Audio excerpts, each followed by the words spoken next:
มาพี่น้อยยิงปลาลิ้นเด้อมันนี่เด้อมันยิงปลามาอาบน้ำลิ้นอากาศร้อนร้ายมันนี่นะอบเอา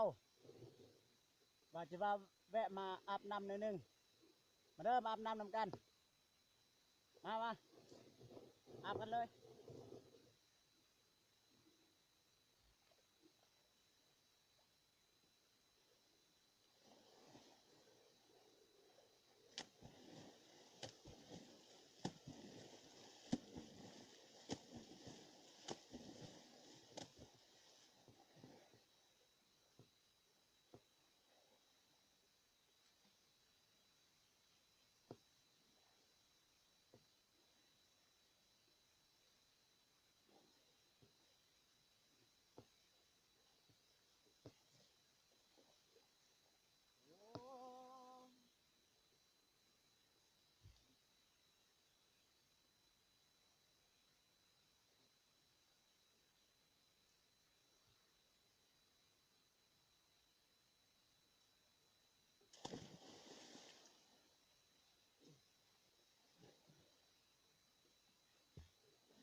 ถ่ายก็ได้เด้อพ่อแม่พี่น้อง